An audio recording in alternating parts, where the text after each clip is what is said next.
Hola, buenas tardes a todos y a todas. Eh, ¿Me escuchan?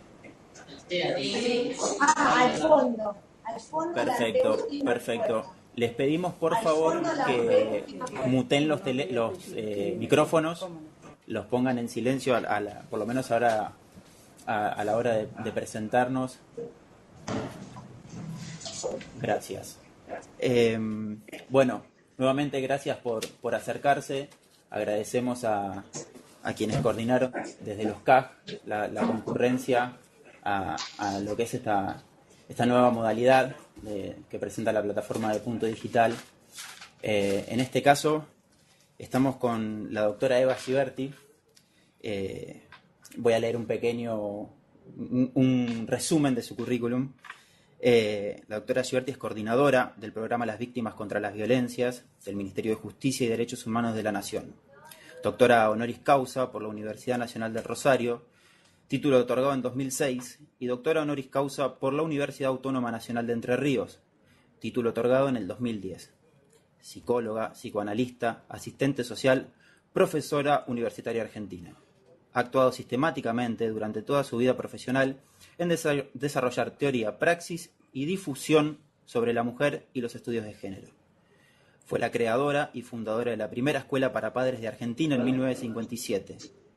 Ex docente de la Universidad de Buenos Aires en la especialización de posgrado en violencia familiar.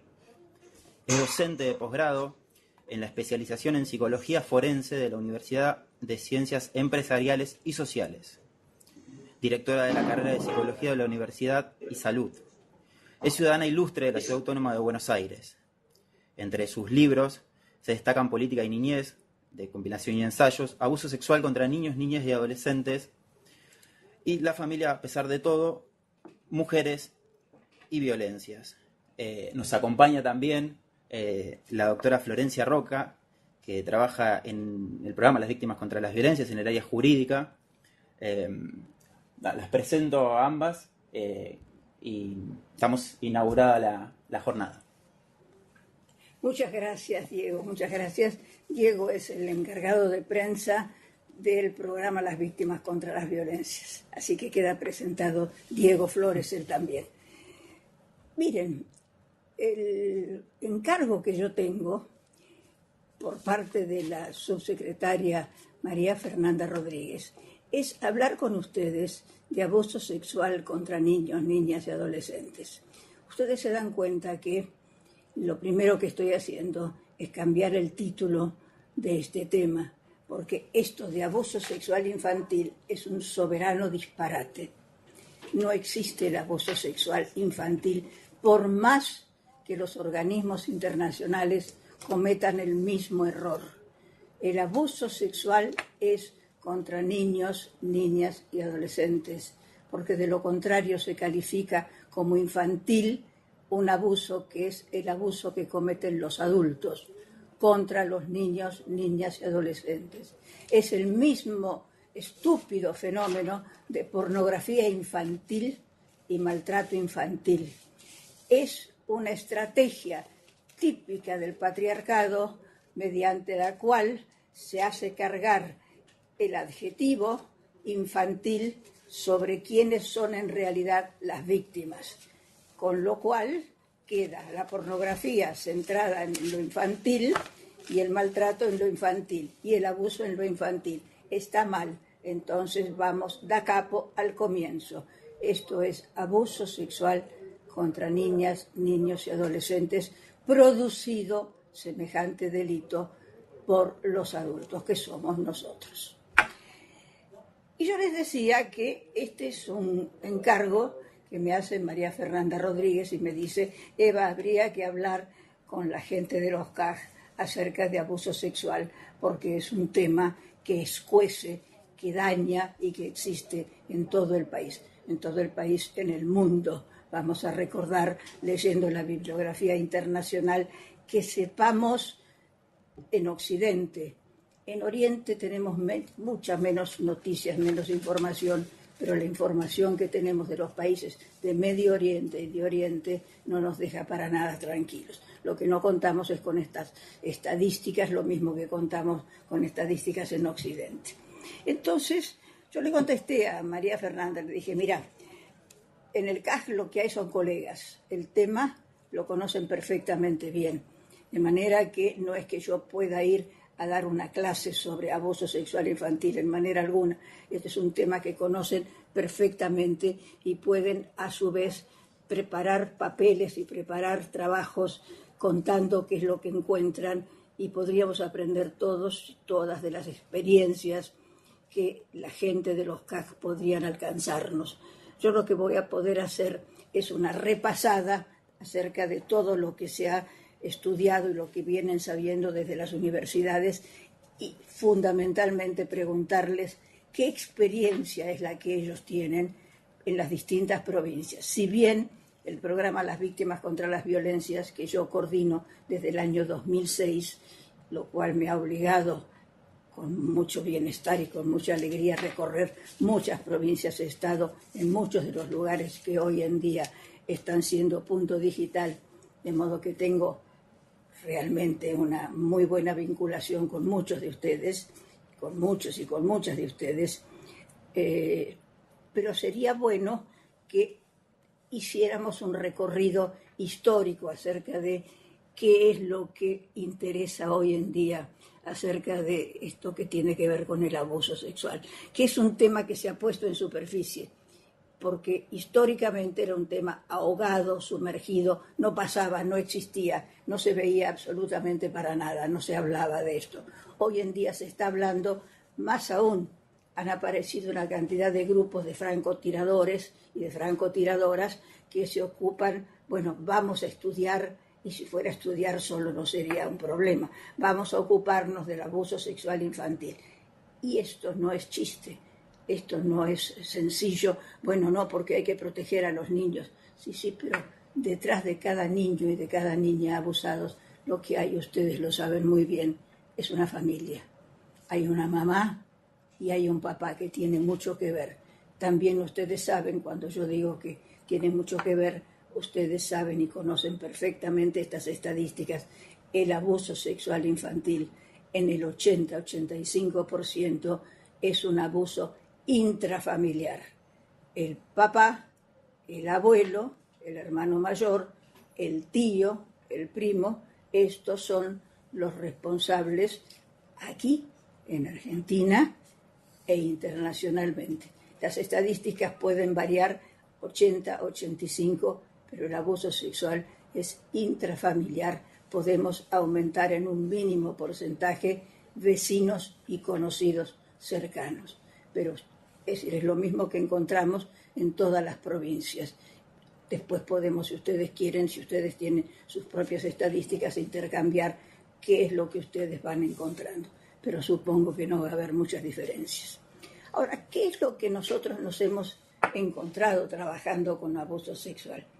Ustedes, por lo que poco que me permite ver la pantalla desde acá, tengo la impresión que son personas jóvenes, es decir, que no son parte de mi generación. Yo soy de la generación de la gente que tiene hoy 88 años. Calculen que cuando yo iba a la universidad, cuando iba a la UBA, cuando era alumna y cuando después iba a la Facultad de Derecho, por más que soy psicóloga, el título de asistente social me lo dieron en la Facultad de Derecho, yo estaba en contacto con los profesionales de aquella época. Y entonces, si ustedes me permiten, yo voy a hacer un repaso por lo que a mí me enseñaron, que no tiene nada que ver con lo que sabemos hoy en día. Vamos a hacer una recorrida brevísima por lo que Freud decía. Porque ustedes saben, recuérdenlo porque lo han estudiado, que nosotros hemos estudiado 3 Freud. El primer Freud, el segundo Freud y el tercer Freud. Primer Freud que decía, se los leo, Freud decía en 1895 y 1896, luego la sorpresa de que en todos los casos el padre, sin excluir al mío, debía ser acusado de perverso. Vamos. En una carta que Freud le envió a Martha Bernays en 1886, le informó que había obtenido autorización para asistir al curso que el profesor Broaldet Bruardel, el francés era que estaba en París, donde Freud estudiaba, dictaba en la morgue parisina un curso. Y entonces el profesor Bruardel decía: las agresiones sexuales son crímenes del hogar, y se refería a menudo a estos crímenes del hogar en el transcurso de sus clases. Es decir, que Freud, 1895-1896, tenía clarito que el abuso, que incluía violaciones, eran temas de la familia. No solamente lo tenía clarito, se lo explicaba a su profesor en París. ¿Pero qué le pasó a Freud? Que cuando vuelve a Viena y empieza a ir al círculo médico de los médicos vieneses de aquellas épocas, empieza a plantear su famosa teoría sexual. Y entre los datos de su teoría sexual cuenta que los niños eran violados y que eran lastimados y que eran abusados por sus padres. Esto, escuchado por los viejos médicos vieneses de esa época, que no habían asistido a los cursos del profesor Bruardel, empezó a producir un verdadero escándalo y empiezan a acusarlo a Freud, si no de loco, pero por lo menos de un exceso de interpretación de lo que decía. Y Freud se da cuenta que si sigue insistiendo con que los chicos eran víctimas de abuso sexual y que el abuso sexual, que no se llamaba así, se llamaban de otra forma y además se llamaban en vienés, iba a tener un muy mal pronóstico como joven médico en aquella Viena de 1890-1896, cerca del 1900. Entonces pasa a transformarse en el segundo Freud y cambia su teoría. Cambia la teoría que muchos de ustedes deben haber conocido y pasa a crear la teoría, el segundo momento de su teoría, que es la de la fantasía de los niños, que ustedes recordarán. Por lo menos es la que a mí me enseñan en la Universidad de Buenos Aires. Todo niño fantasea con el hecho de haber sido abusado por su padre. Y los niños inventan y fantasean que han padecido abusos o por sus padres, o por las niñeras, o por las personas que tienen que cuidarlo. Y durante décadas yo fui alumna de profesores que en la universidad, cuando se hablaba de la sexualidad de los niños, me enseñaban, porque todos los niños cuentan escenas sexuales que son producto de sus fantasías. Segunda etapa de Freud. Pero Freud, que estaba muy lejos de ser tonto y recibía las confesiones de sus pacientes, así como nosotros recibíamos las confesiones de nuestros pacientes, y más aún quienes, como en mi caso, asistíamos permanentemente al hospital de niños, ya una vez recibidas, en el hospital de niños, ¿qué veíamos nosotros? A los niños víctimas de abuso sexual, y nosotros estábamos aprendiendo de nuestros profesores psicoanalistas que los niños fantaseaban, que contaban historias que ellos inventaban. Era imposible que los chicos inventaran, esto lo sabemos hoy en día, cuando que en los dibujos veíamos muy claramente qué es lo que los chicos dibujaban, que no podían inventarlo, no podían en lo más mínimo, tampoco palabras y escenas que los chicos estaban reproduciendo y que era evidente producto de la experiencia. En mi caso, yo durante muchos años trabajé en el hospital de niños en la segunda cátedra de pediatría, y cuando los pediatras revisaban a los chicos encontraban las lesiones de las niñas en la zona vulvar y en los varones en la zona anal.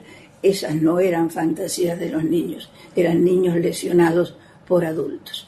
Entonces, la segunda fase de la teoría freudiana empieza progresivamente a caerse hasta que Freud, que les repito, como sabemos bien, no era tonto, en los últimos años de su vida reproduce los comentarios que él había hecho en el 1896, cuando tuvo que, primero explicó lo que sabía y después retrocede en la teoría, vuelve y en los últimos años de su vida, ya cuando escribe al final, en 1931, escribe cosas como estas. Habíamos reconstruido otros procesos, acontecimientos impresionantes de la infancia, de los cuales el recuerdo consciente de los enfermos no había conservado nada. Pero averiguaciones hechas a los padres y niñeras nos suministraron luego la prueba irrefutable de que tales episodios que nosotros habíamos inferido, habían ocurrido efectivamente. Toda vez que se producía la impresión, era avasalladora. Impresiones capaces de influir en forma permanente sobre la vida sexual germinal del niño, tales como observaciones de actos sexuales entre adultos o experiencias propias con un adulto. Ahí lo tienen. Vuelve a la tesis de 1896.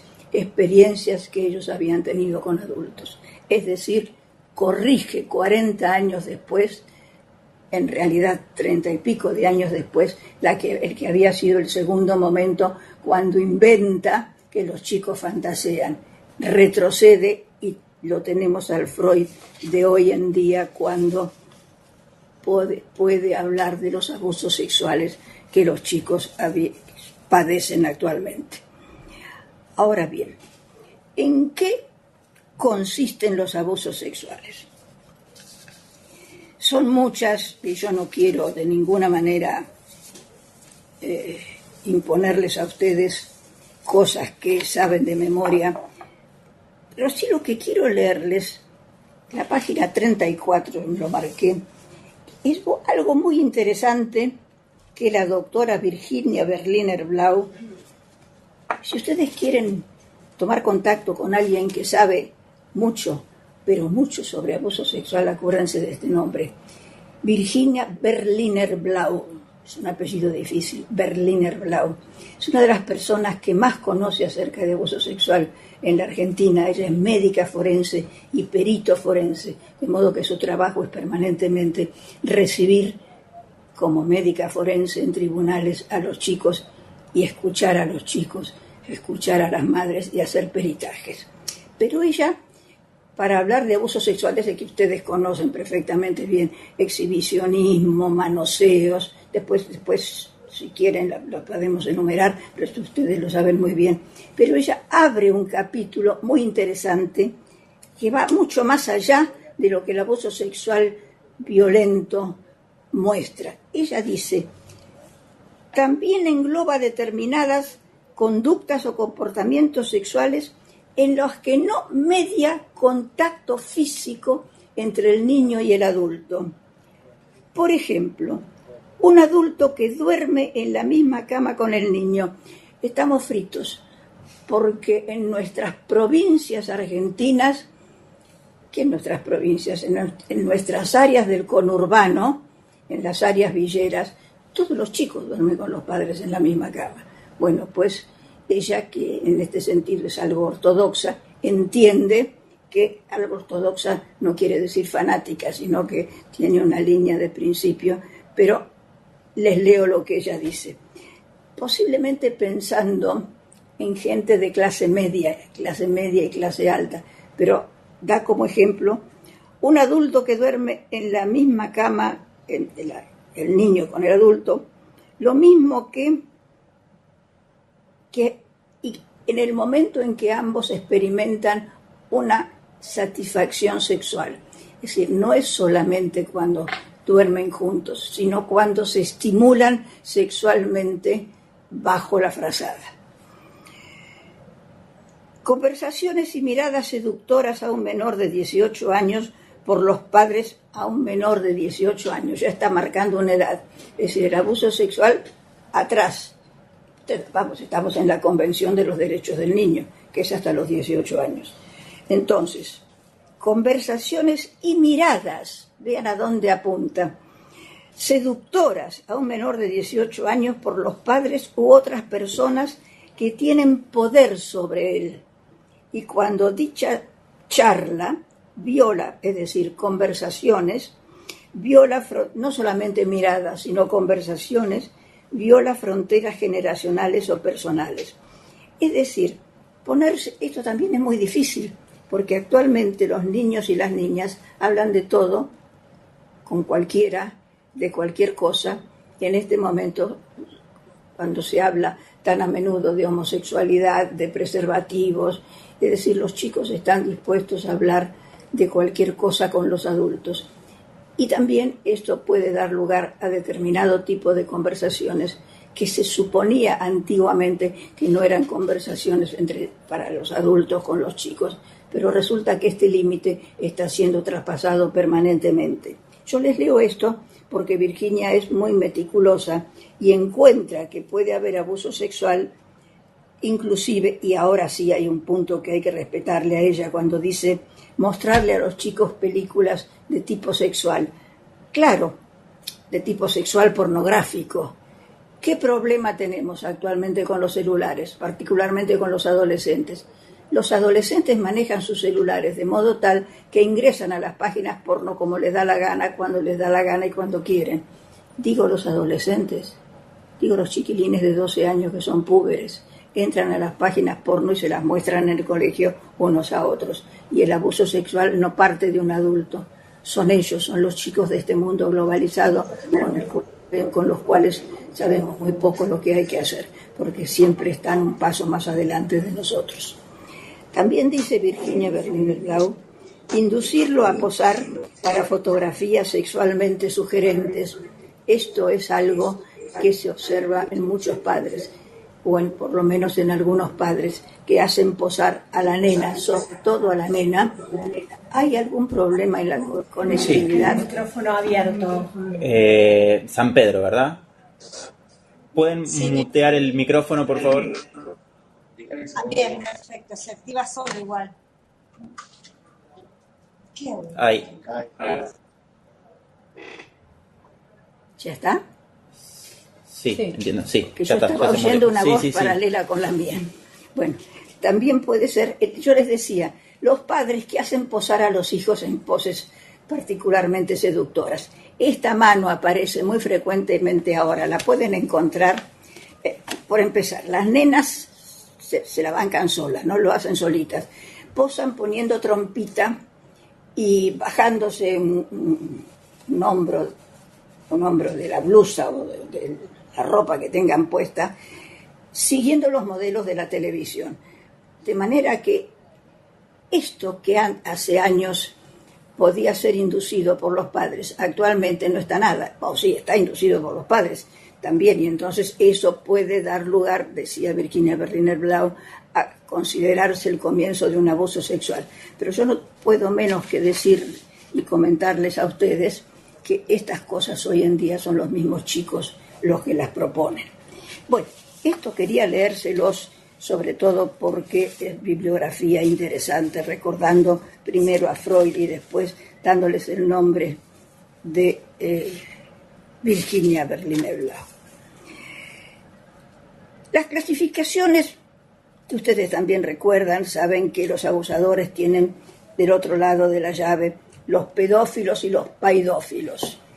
Los pedófilos, que no son lo mismo, en realidad los paidófilos son aquellos que buscan chicos de determinada edad, por ejemplo, que no pasen de 8 años, o que no pasen de 12 años, o que no pasen de 15 años. Paidos, es decir, chicos, niños.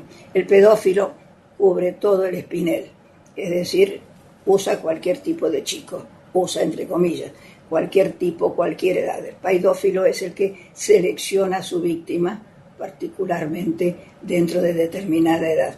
Usadores son todos, pero hay pedófilo y paidófilo. Lo señalo nada más, ustedes también lo saben, pero simplemente porque yo tenía que ordenarme lo que iba a decir.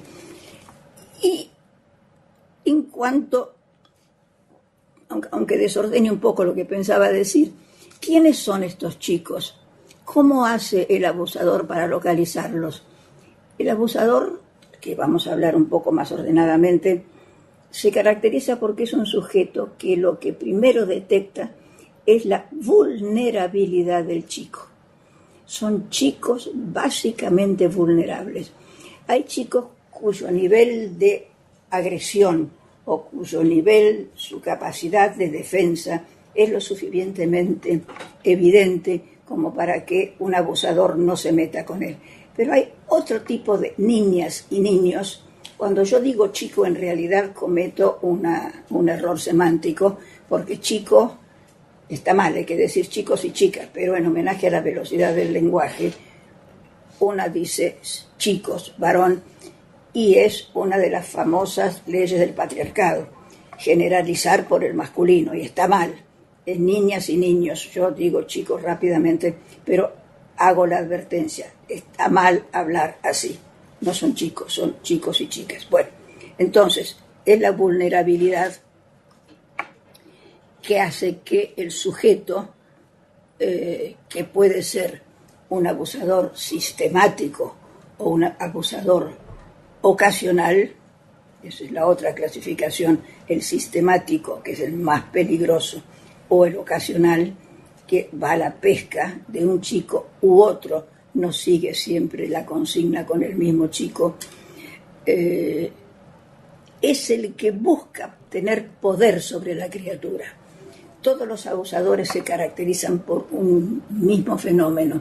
Lo que buscan no es básicamente el placer sexual, sino en primer lugar la posibilidad de dominio, de dominar a lo que ellos transforman en una víctima. Por eso buscan sujetos vulnerables, es decir, vulnerar viene de vulnerare, del latín, que significa herida, de un sujeto, de un niño que puede ser herido. Y para eso lo que ejercitan es el poder. El abusador, en primer lugar, goza por el poder, que es lo mismo que el sujeto que le pega a una mujer, que lo que gozan, es decir, que aquello que les produce placer y satisfacción es la creación de una víctima, el poder ejercer el poder sobre alguien, y mucho más el poder sobre un niño al cual humillan, deterioran y lo utilizan como una salida de índole sexual. Pero el primer movimiento no es un movimiento sexual, por más que la acción sea una acción de índole claramente sexual, pero el placer, para hablar con el lenguaje en español, no con lenguaje psicoanalítico, sino con un lenguaje en español de diccionario, el goce que buscan es el del poder y de la humillación de la víctima. Eso sería lo que Freud llamaría el principio de satisfacción. Es el poder que se tiene sobre la víctima. Ese poder tiene una apoyatura sexual y sabe que es un delito sexual. Los abusadores, por mucho que digan, saben que su placer es dominar a la criatura, pero saben también que es un delito sexual. No es que sean ignorantes, que haya que explicárselo. Sin embargo, es muy interesante los diálogos con los abusadores, cuando es posible detenerlos y trabajar con ellos. Bueno, esto venía en el capítulo sobre el abusador, pero se los digo ahora, porque yo me había ordenado por capítulos para hablar con ustedes. Los abusadores dicen, pero no, ¿cómo un delito? ¿Y por qué? Si al nene o a la nena le gustaba, no me decía nada y no se quejaba. Si además yo le enseño, yo lo introduzco en las sensaciones sexuales y yo en realidad le estoy enseñando. La criatura aprende conmigo lo que es el placer sexual. Estas son las cosas que dicen los abusadores cuando llegan realmente a tener una conversación que puede ser con un psicólogo o psicóloga y no quieren aceptar la clasificación del delito. La víctima padece un delito cuyo eje es el asombro, porque no entiende lo que le están haciendo, no entiende, y su dinámica es la obediencia. Y no entiende porque quien se lo hace, entre comillas, es su papá o es su abuelo.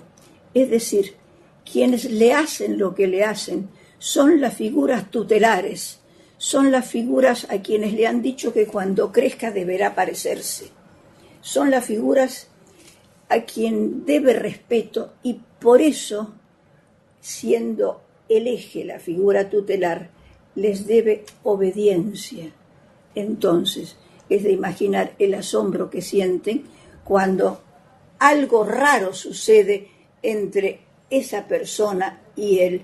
Lo primero que siente es asombro, pero es lo primero que siente, porque inmediatamente lo que aparece es la sensación de humillación porque le están haciendo algo que él no entiende, acompañada por el asco, porque no le gusta esto que le hacen, lo asusta, es miedo, asco, miedo, humillación, asombro, desconfianza, es decir, una caravana de sentimientos y de afectos muy desconocidos para él, porque además provienen desde una persona que no solamente él siente como atacado, que lo atacan y le hacen sentir algo raro, sino que además le dice que esto tiene que permanecer en secreto entre él y ese abuelo o ese tío o ese padre, porque es una cosa que se hace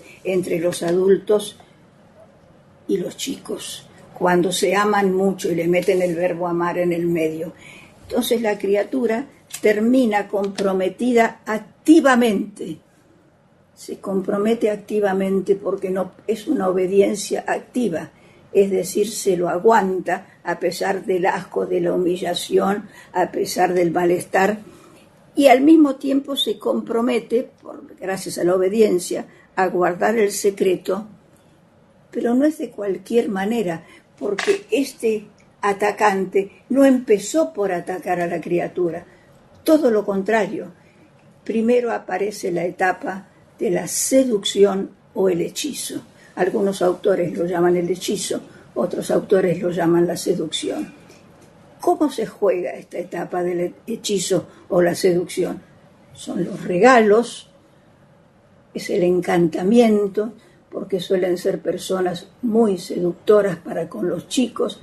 No nos extrañemos que sean justamente las personas que lo cuidan, no nos extrañemos que en los jardines de infantes sean los profesores de música, los profesores de gimnasia, los que son admirados, son los que los chicos aprenden a querer, pero se dejan hacer cosas justamente por eso. Tienen todas las técnicas de la seducción. Es un campo básico la seducción, que además se alimenta de promesas, de regalos y de las afirmaciones de ¿a vos te gusta esto? Es decir, dan por sentado que al chico le gusta esto, al chico o a la chica. Es decir, paulatinamente el sujeto, el niño, la niña, quedan, y aquí sí les doy un concepto que es nuevo porque lo he ido creando paulatinamente, quedan implicados, yo diría que para siempre, por más que haya después mucha psicoterapia, queda implicado el niño con el adulto merced a la irrupción de la sexualidad adulta en el cuerpo del niño. Quedan implicados de una manera feroz la acción del adulto que invade el cuerpo del niño, que no puede defenderse y debe reconocer que él está cediendo el cuerpo al adulto y no puede hacer nada más que aguantarse. Y además, muchas veces, lo que entra en ayuda de todo esto son las fantasías terroríficas de los chicos. Son las fantasías, ustedes saben que los niños y las niñas suelen tener fantasías terroríficas, que fantasean, que los despedazan, que los monstruos vienen y los cortan en pedazos, o que vienen los antropófagos y se los comen y los cortan y los hierven. Es decir, los chicos tienen, o si no, con los monstruos que vienen de otros planetas y se los cortan en pedacitos. Los chicos tienen fantasías terroríficas que inventan, o si no, que los padres los pegan hasta destrozarlos y destruirlos. Es decir, que hay una cantidad de fantasías que ayudan para que esta implicancia se arme, se organice, y no es nada liviano. A través del abuso sexual, el niño queda o la niña quedan implicados, es decir, quedan asociados definitivamente, aunque después se trabaje con terapia y demás, pero quedan implicados. ¿De qué manera? Es un continuo, porque cuando se trabaja con estos niños, cuando se trabaja psicoterapéuticamente, una se da cuenta que aunque los chicos no hablen de esto, a través de los dibujos lo que se advierte que es como si algo pegajoso se quedara metido en la vida de estos chicos, algo de lo cual no puede defenderse, de lo que no puede despegarse. Es una vivencia de haber quedado implicado, es la palabra que realmente describe esto. No pueden despegarse,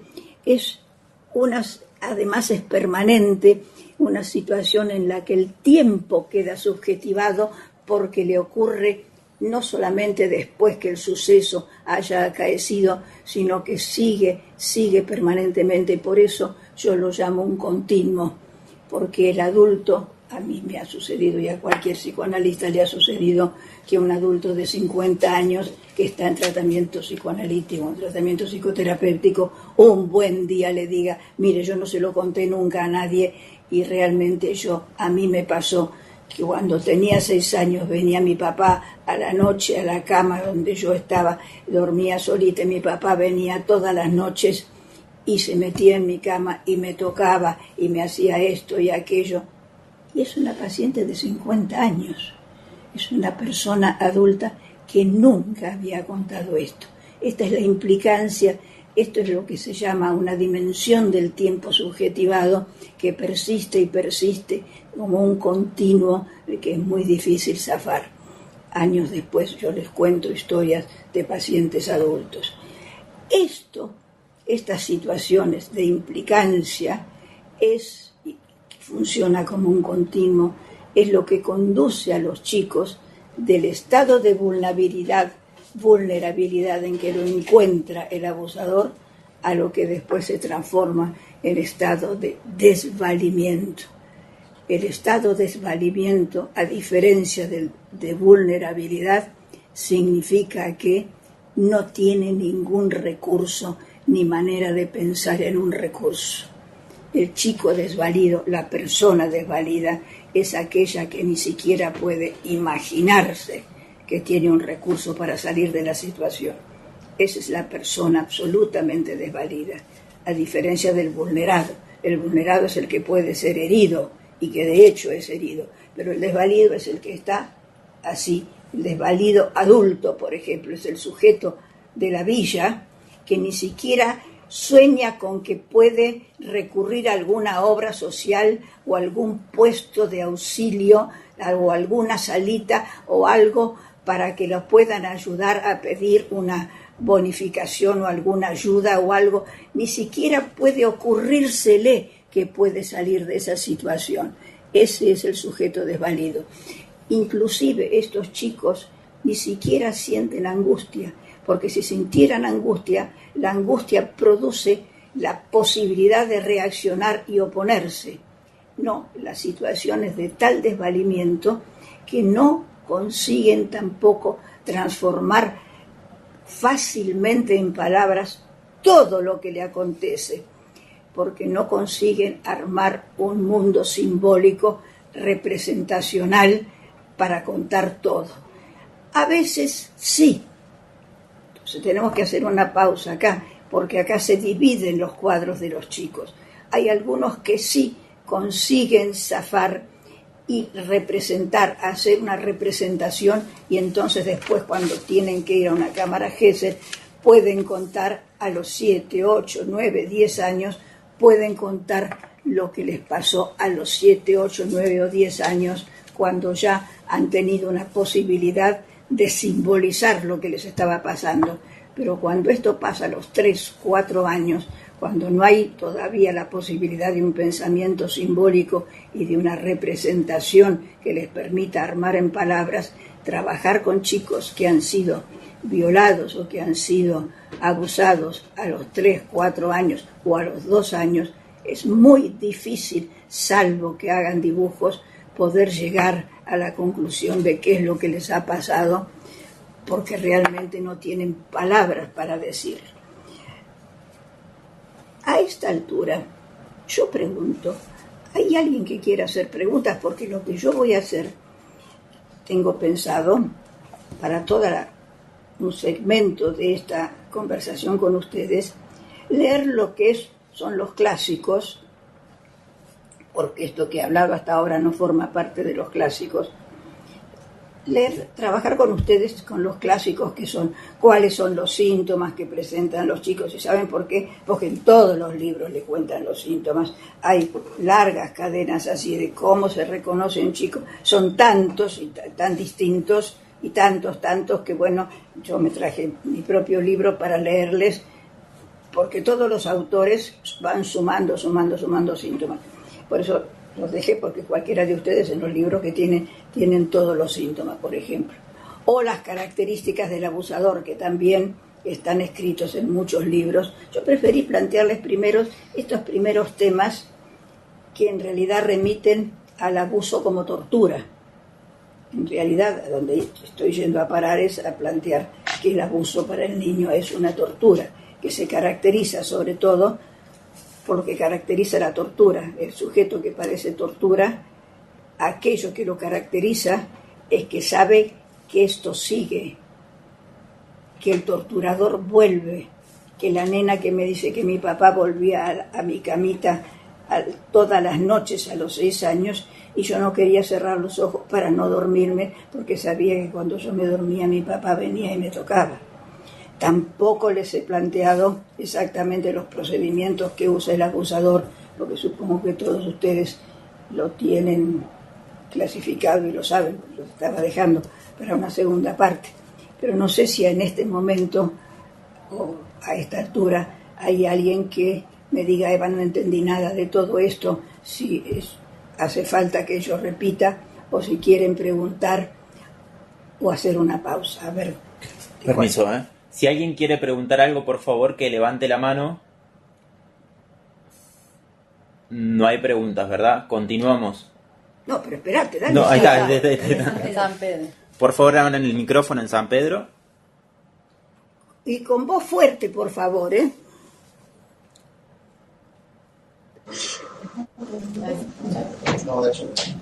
Ahí escuchamos. ¿Me escuchan? Hola, buenas tardes. Mi nombre es Laura y quiero hacer una pregunta. Perdón, cerca del micrófono, ¿puede ser? A ver. Decime la pregunta, yo la leo. Quiero saber cuáles son las características del abusador.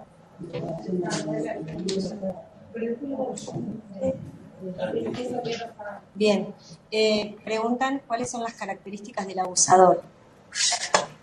Y dije que lo digo en la segunda parte, te digo que lo tengo en la página 4, en la página 5 lo tengo.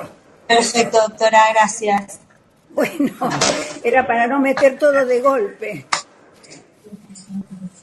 Bueno, ¿algo más? Bueno, sigo entonces. Dejé con tortura 3, espérate que te digo que tengo en la página 4.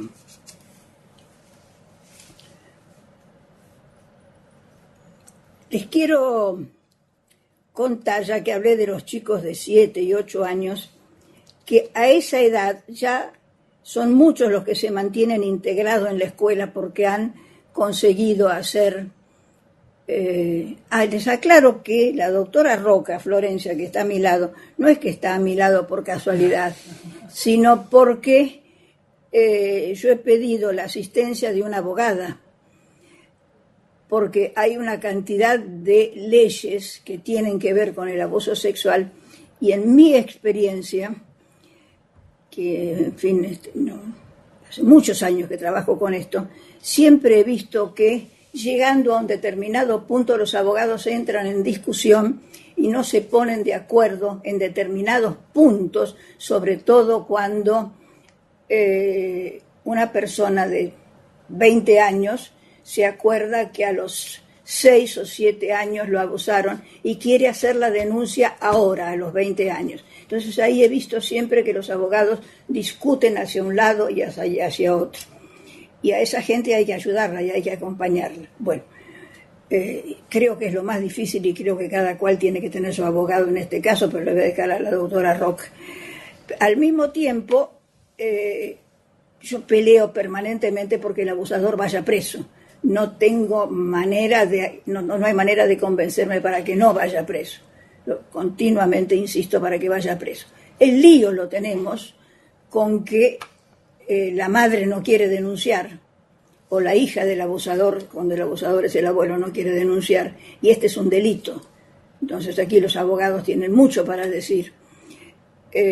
Y a veces la criatura que habló, que contó, resulta que retrocede y no quiere repetir lo que dijo, pero resulta que los psicólogos somos quienes sabemos, las psicólogas, quienes sabemos que en realidad no está queriendo perder al padre. Cuando dice, no es cierto, yo lo inventé, mentira, no inventó nada, lo que pasa es que no quiere que su papá vaya preso. Entonces ahí los abogados tienen mucho para decir. Por eso yo pedí que la doctora Roca, a quien pueden hacerle un montón de preguntas, porque los abogados de los grupos en los que están ustedes se deben encontrar montones de gente que les aparece con el chiquito, como a nosotros nos pasa, que en la comisaría aparece la mamá con la nena de la mano y dice, a esta nena la violó el portero de casa en la comisaría. Y por mucho que nosotros tengamos los grupos de los equipos que vamos para que la policía no le haga preguntas a la víctima de violación, preguntas que no debe hacerle, y por eso tienen que declarar delante nuestro, cuando llega la mamá a la comisaría y con la nena de la mano y delante de la nena grita, no, porque esta nena la violó el portero, ahí no hay manera de preservar a la víctima, a quien están revictimizando cuando la señora llega a la comisaría acusando al florista o al portero del barrio que la nena fue violada. Se los digo porque son las historias con las que nosotros trabajamos cuando trabajamos con abuso sexual en terreno, porque nosotros trabajamos con abuso sexual en terreno y con abuso sexual con el 0800. Son dos niveles de trabajo que hacemos. Si tenemos tiempo yo se los describo, porque en terreno es como trabajan ustedes. Es decir, con la señora que le llega al CAJ y dice, esta nena fue violada por fulano de tal, y entonces ustedes se encuentran con la criatura, así supongo que a alguno les ha pasado, y que tienen a la víctima ahí delante y cómo atajar a la madre que les está contando. A nosotros nos ha pasado, de manera que supongo que a ustedes también. Bueno, no sé por qué me fui a parar con este caso, pero no importa. Llegamos a lo que me interesaba decirles, que los chiquitos más grandes son los que pueden mantenerse integradamente en la escuela y no pierden la posibilidad representacional y simbólica de poder hablar con los docentes, con los adultos, que son los que muchas veces dan la voz de alta, dan el alerta. Hay que estarse muy de la mano de los docentes, escuchándolos, porque son a quienes los chicos les confían muchas veces lo que les pasa. Entonces, lo que sí les sucede a estos chicos es que desafectivizan el pensamiento, se caracterizan porque van a la escuela, hablan, pero es como si tuvieran que enfriar el pensamiento respecto de los afectos. Es decir, cuando ustedes saben bien, los psicólogos particularmente, el fenómeno de desafectivizar, que cuentan las cosas como si no le hubiera pasado o como si le hubieran pasado a otros, ¿no? Desafectivizan porque, claro, no pueden juntar la emoción de lo sentido y de lo vivido, la vivencia, con lo que están contando. Entonces, esto es un punto que quería decírselo porque la situación traumática es distinta para quien puede representarse lo que está pasando. Bueno, más lo que pasa es que les digo algo que es tan sabido por usted, para los psicólogos, básicamente, es distinta para quien puede representarse lo que le está pasando, quien puede crear un pensamiento, que para una criatura de 3 años, 4 ya puede representarse, si o de 3 años o de 2 años, que no puede ir armando representacionalmente esto, y el trauma se instala como algo sumamente doloroso, como es la irrupción de la sexualidad adulta en el mundo de los chicos, ¿no?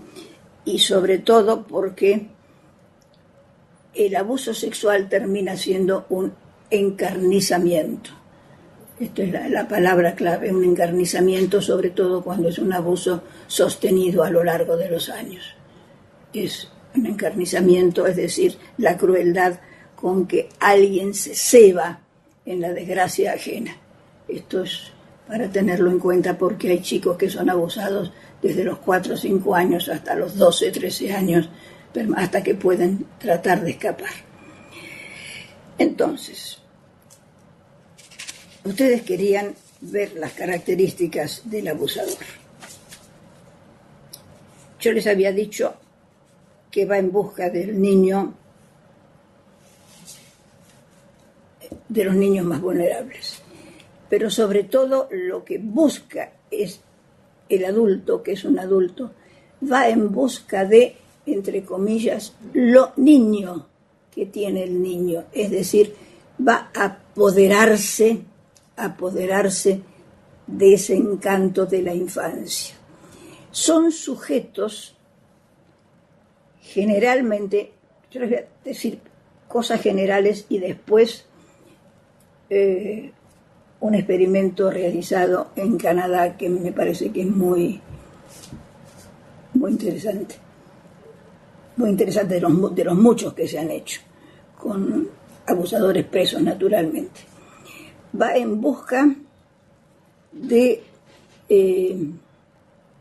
no solamente del disfrute del poder, sino como si quisiera apropiarse de ese encantamiento que le significa para él la niñez, como si necesitara incorporar esa capacidad de encantamiento que tienen los chicos. Esta experiencia de los canadienses, de una cárcel canadiense, es interesante por lo siguiente. Corre un mito, que es el mito del abusador abusado, de los que dicen que todo abusador es abusador porque en realidad, siendo niño, fue abusado.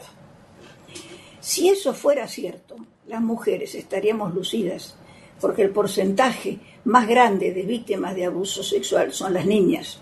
Entonces las mujeres, o sea, las niñas cuando crecemos y somos mujeres, seríamos las máximas abusadoras del planeta. Porque como hemos sido las más abusadas desde niñas, estadísticamente nosotros andaríamos abusando de hombres o de otras mujeres. No es cierto. Lo que sí es algo que se encuentra en las estadísticas de los sujetos detenidos, que algunos han sido abusados desde niños, algunos. Pero lo que los canadienses descubrieron es algo muy interesante. Primero les hicieron una encuesta a todos los abusadores, que eran un montón que tenían presos, y de todos estos abusadores presos, el 80 y pico % describió que habían sido abusados siendo niños. Entonces, después de un tiempo, les dijeron que iban a rehacer la encuesta, pero que los iban a someter a la máquina de la verdad, esta que se pone en el brazo y que, según se cree, por supuesto lo creían los abusadores, que salta cuando mienten. Entonces, del 80% que juraron que ellos habían sido abusados cuando eran niños, esto se redujo al 15%, cuando temieron que la máquina de la verdad los deschavara, es decir, habían mentido. ¿Y por qué habían mentido? Porque calculaban, y ya sus abogados se lo habían dicho, que el hecho de contar que habían sido abusados les iba, sino a reducir la pena, a dar más facilidades en el penal, porque pobres tipos también en realidad andan abusando porque ellos han sido víctimas en su origen, en su vida. Es decir, que el mito del abusador abusado, reconociendo que hay abusadores que han sido abusados, es un mito con el que hay que terminar, porque es un macaneo absoluto. Porque de lo contrario la estadística habla. Las mujeres somos las más violadas y las más lastimadas por abuso, entonces las mujeres seríamos las más violadoras en el planeta. Ahora, ¿quiénes son? ¿Qué es lo que se encuentra en los abusadores que han sido presos? Son sujetos que padecen una notable desvalorización de sí mismos, que tienen una especie de debilidad emocional en cuanto a las relaciones sociales, andan permanentemente buscando ser queridos, ser aceptados, tienen sentimientos de soledad y tienen problemas sexuales en el momento de mantener la relación sexual en sí. Esto es lo que se encuentra en los abusadores que han podido ser detenidos y estudiados y encuestados. Ahora, lo que suele ser habitual es que aparecen los abusadores entre quienes tienen la obligación de cuidar del niño. Son los profesores de canto, no de canto, de música, los profesores de gimnasia, los deportistas y básicamente los sacerdotes. No necesito contarles las historias famosas de los curas violadores. Es sumamente desagradable tener que decirlo, pero los medios de comunicación se ocupan sistemáticamente de lo que son los sacerdotes en las escuelas religiosas. Sistemáticamente aparece una noticia donde los sacerdotes que han violado y abusado de niños se cuenta por miles en todas las bibliografías internacionales. Es decir, son los sujetos encargados de la conducción, crianza y cuidado de los niños. Los porcentajes son enormes. Entonces, esta es otra característica de los violadores. El mito del abusador abusado, entonces, es un mito para terminar. Y ahora, ¿cuáles son los procedimientos que utilizan? En primer lugar, son sujetos que para avanzar en una práctica de abuso, empiezan por una premeditación antes del pasaje al acto. No se mandan directamente. Primero hay una premeditación, después aparece el pasaje al acto. En la premeditación están los regalos, es decir, todo lo que le ofrecen al chico son las promesas, los regalos, empiezan los manoseos y es el momento de la alerta para quienes están cerca del chico. Cuando un niño dice en casa que fulano me molesta, por favor, esto es para anotarlo, que no quiero ir a casa del abuelo porque me molesta, es suficiente para entender que el abuelo está haciendo lo que no debe con el niño. No quiero que papá me bañe porque me molesta, es suficiente para que mamá se dé cuenta que ese padre no tiene que bañar a la niña. La frase clave para el niño abusado es me molesta. No sabe decirlo de otro modo, pero algo le molesta. Entonces, el abusador recibe como primera acusación de un niño de 3 años, de 4 años, de 5 años, el me molesta.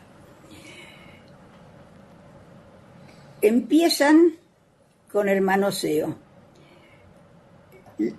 Un tío que tiene a la niña sentada en sus rodillas, una mano demasiado cercana de la ingle, cuando la tiene sentadita en las rodillas a la sobrina, los revolcones en la cama jugando que vamos a jugar a la lucha debajo de una frazada cuando no hay posibilidad de ver a dónde van las manos de ambos, los juegos. Además, el abusador con respecto de los varones utilizan la técnica del sexo oral o felacio, ya sea haciéndolo ellos con los niños chiquitos y obligando a los niños chiquitos a ser felados por ellos, es decir, a obligarlos a sexo oral o hacerle sexo oral a los chiquitos y además preguntarles, ¿te gusta? Porque esto le gusta, esto es cosa de los hombres, nos gusta a los hombres. A las niñas las manosea en busca del clítoris, porque tienen un excepcional conocimiento de la vulva respecto de las niñas, y entonces lo que consiguen es distintas reacciones de excitación temprana en la niña, porque realmente consiguen reflejos de excitación en la niña cuando acarician la vulva buscando el clítoris, que lo encuentran. Entonces la niña siente sensaciones que son placenteras y en realidad son reflejos productos del manoseo, o bien de la felacio, de la succión también de la vulva de la niña. Estos son los procedimientos elegidos por los abusadores. Esto todo previo a la violación, que puede ser vulvar. Yo agradecería que no dijeran violación vaginal, porque es muy rara la violación vaginal en una niña de 4 o 5 años. Aparece. Personalmente me ha tocado intervenir en estos casos, pero destruyen la vagina de la niña. Entonces la prueba es evidente. No hay manera de zafar de una prueba de una violación en una vagina de 4 años. Pero lo que generalmente se utiliza es la violación ad portas, es decir, sobre la vulva, la vulvita de la niña, que después aparece en forma de enrojecimientos y la nena que dice me arde, o me duele, o me molesta, o que dice el tío me puso su pilín en la chocha. Entonces la madre viene y dice, le puso el pito en la vagina. No es la vagina, porque cuando es la vagina es cuando la chica está hospitalizada, y ya la vemos como nos ha tocado verla a quienes trabajamos en el hospital de niños, cuando la revisación pediátrica. Entonces esto es evidente. Lo mismo los niños cuando vienen con enrojecimiento en la zona anal, los varones. Bueno, el enrojecimiento de la zona anal es también el intento de penetración por parte de un adulto. Estas son las estrategias en las nenas, particularmente en la búsqueda también de los pezones. Son zonas reconocidamente erógenas en las criaturas, y entonces estos son los procedimientos de los abusadores, que conocen las zonas erógenas del cuerpo del niño y de la niña y los utilizan con particular sabiduría. Entonces, mantienen el secreto los chicos, y lo que es paradojal, que mantienen la alianza con estos sujetos, mantienen una alianza y no se atreven a hablar. Pasan los años y no se atreven a hablar, básicamente porque suponen que no les van a creer. Esto es parte de la situación del terror que los chicos sienten cuando se deciden a hablar. Y cuando se deciden a hablar, tengamos en cuenta la diferencia. Por estas cosas del idioma, por estas perversiones del idioma, se pasa a hablar de la develación. ¿Por qué develación? Qué ganas de complicar las cosas. Develar quiere decir levantar el velo. Lo que el chico hace es revelar.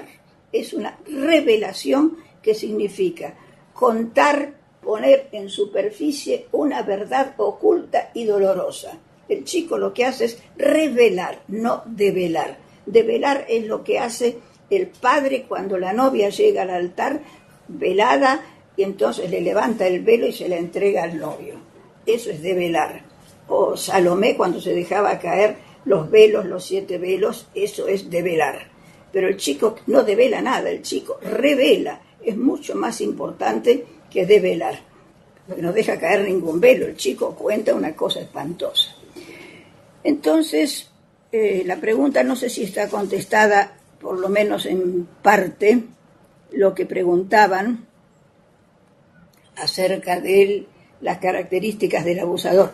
Yo les quiero pedir disculpas a los colegas, pero no es un seminario, es lo que yo puedo hacer, porque además, por otra parte, estoy hablando con colegas, no estoy trabajando con gente improvisada en el tema. Me parecería que ustedes podrían, ya lo dije al principio, contar mucho acerca de los abusadores con que se encuentran. Y además, ojo, porque acá está la cuestión, los abusadores peligrosos son los menores de 18 años, para lo cual hay un tipo de justicia que es complicadísima, porque es la justicia para menores. Entonces, aquí la gran discusión la tenemos los psicólogos entre nosotros, si realmente lo vamos a considerar como un agresor o como una víctima, al de 16 años que violó al chiquilín de 7. Y en mi experiencia, yo he tenido que intervenir en una provincia que no está representada en este punto digital, porque era habitual, y por eso no tuve que intervenir, me llamaron para ver que se podía hacer algo, no se podía hacer nada, porque era costumbre de esa provincia que realmente la iniciación de los varoncitos de 16 años era la violación de los de 7. Además me decía, Eva, esto es costumbre acá y no sabemos qué hacer porque es costumbre. Costumbre. Y como era costumbre y sigue siendo costumbre, los huichis violar a las nenas de 7 años porque después se casaban con el cacique huichi, qué sé yo, que bueno, son leyes de la antropología que en realidad son delitos, ¿no? Pero bueno, de manera que esto forma parte de intervenciones psicológicas en conjunto cuando el violador es un menor. Si es una víctima, y entonces hay que entenderlo como víctima, yo tengo mis diferencias con esa posición, porque creo que un varón de 16 años sabe muy bien lo que está haciendo cuando viola a un chico de 7, pero al mismo tiempo también sé que si ese varón de 16 años forma parte de un grupo que le impone que para ser varón tiene que cumplir con el rito de violar a uno de 6, otro de 7, que el grupo le impone, también esto no es sencillo.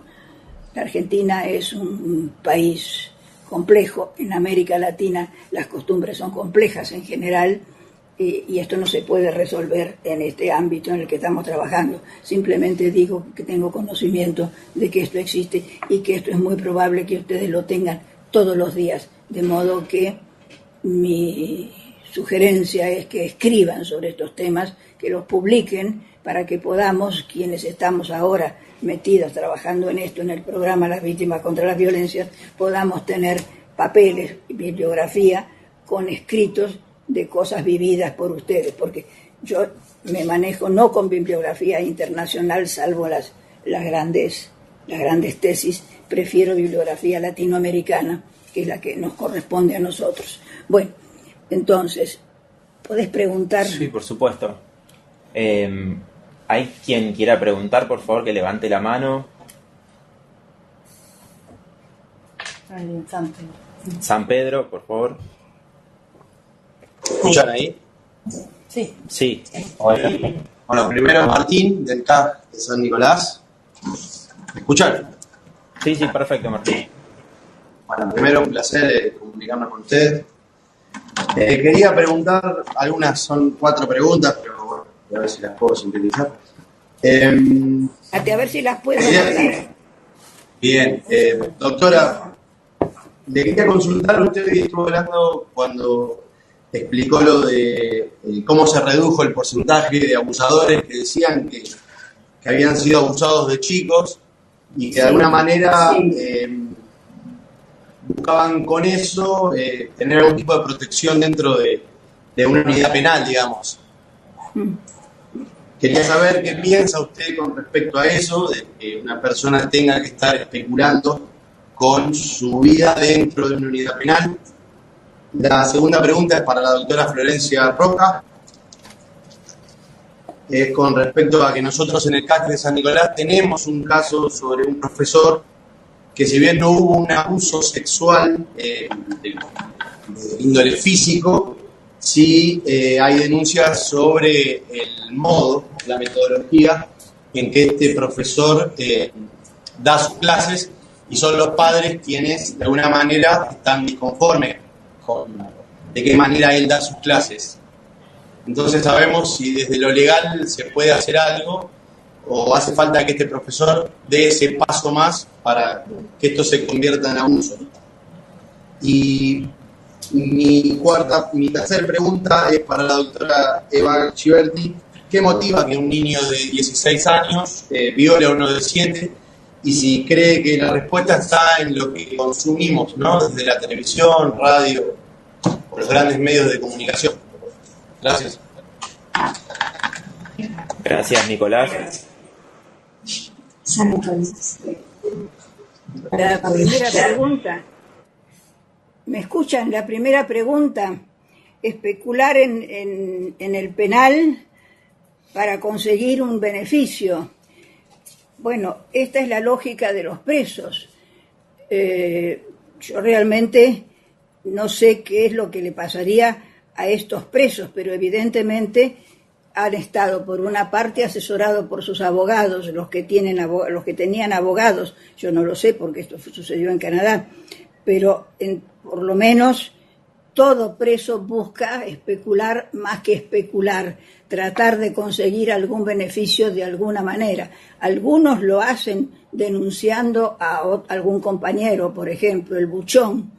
Otros lo harán de otra manera, pero todo lo que sea dentro de una cárcel conseguir un beneficio, y hay que estar presos para saber que cualquier cosa para conseguir un beneficio seguramente lo hacen. Y además, aquí es interesante la pregunta porque es una respuesta la que inventa el preso, que lo coloca en posición de víctima, es decir, lo opuesto a lo que realmente él hizo. O sea, él está preso por abusador o por violador. No me acuerdo, no tengo el trabajo aquí. Sí, lo tengo acá en el libro pero no lo he marcado. O sea, él está preso por violador o por abusador. Y entonces toma la postura opuesta para decir, a mí también me pasó. Realmente es interesante para decir, no, acá la víctima primera he sido yo. En realidad, si yo me porté mal, es porque, o sea, si yo delinquí, es porque primero me hicieron mal a mí. Es decir, entiéndanme, lo que pide es compasión y comprensión. Esto es lo que a mí me parece que le pasa. Es casi ponerse como sujeto de una causa noble.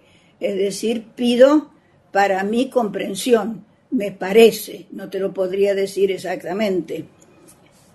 Y en cuanto a violar a los 16, ay, si yo supiera lo que le pasa a un chico de 16 que viola, no lo sé realmente. En el libro lo que sí cito en varias páginas, y no te digo para que compres el libro, pero te digo que en Francia los franceses hicieron algo sumamente interesante. Juntaron a un montón, no me acuerdo cuántos, de chicos violadores y abusadores, todos menores de 18 años. Y entonces juntaron a varios psicólogos y sociólogos que se reunieron primero para pensar, y entonces están todos los trabajos de las horas que se reunieron. Los franceses arman todo y cuentan todo en forma de seminario, y cómo estaban dubitativos, no sabían cómo iban a encarar a estos muchachos, y estaban muy temerosos, y cuentan esto, cómo vamos a estos chicos que están presos por haber sido violadores y abusadores, cómo los vamos a encarar, qué recursos tenemos, con qué de nuestro saber podemos encararlos. Así que primero cuentan todos los miedos que ellos tuvieron. Después cuentan cómo los encararon y cómo tuvieron que ir cambiando de acuerdo con las cosas que los chicos decían, y cómo tuvieron que ir modificando, porque tuvieron que ir aprendiendo de acuerdo con las cosas que cada chico decía, cuáles eran los motivos que cada uno explicaba, por qué había violado, por qué había abusado. Entonces hicieron otra gran reunión para corregir las intervenciones de ellos. Se pasaron así también otra pila de días y de meses estudiando si era conveniente o no era conveniente hacer estas reuniones con los chicos, porque finalmente decían, no sabemos a dónde vamos a ir a parar.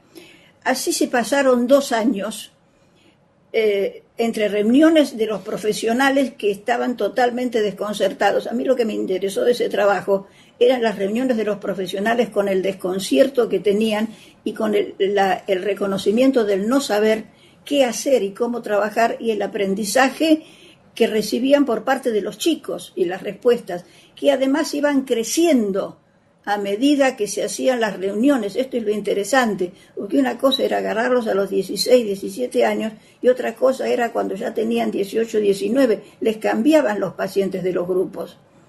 Bueno, yo no me acuerdo cómo terminaba el estudio, pero de lo que resultaba era que con el paso del tiempo, estos muchachos, mire que les hablo de 2 años de trabajo del grupo más o menos, habían aprendido muchísimo los psicólogos y los sociólogos, y parecería ser que estos muchachos habían, junto con el pasaje del tiempo, habían podido reflexionar y darse cuenta que no había sido lo mejor que lo que habían hecho, pero que de ninguna manera se sentían curados porque nunca se sintieron enfermos, tampoco.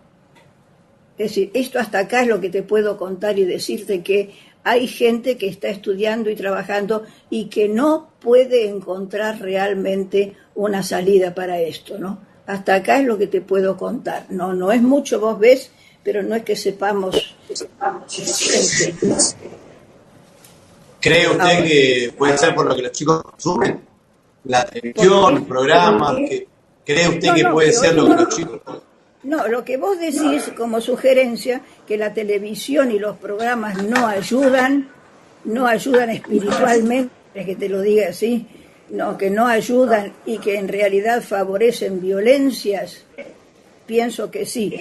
En una época a mí me enseñaron que la televisión no deformaba porque la gente sabe distinguir la realidad de la ficción. Yo creo que no, que la gente no distingue entre realidad y ficción, y que realmente los programas casi pornográficos que estamos viendo y de violencia porno actúan y realmente tienen mucha presencia en la vida de la gente. Me parece que esto está siendo realmente negativo y que no estamos viendo hasta dónde influye en todos nosotros. Digo en todos nosotros y me incluyo, creo que en todos nosotros está realmente influyendo.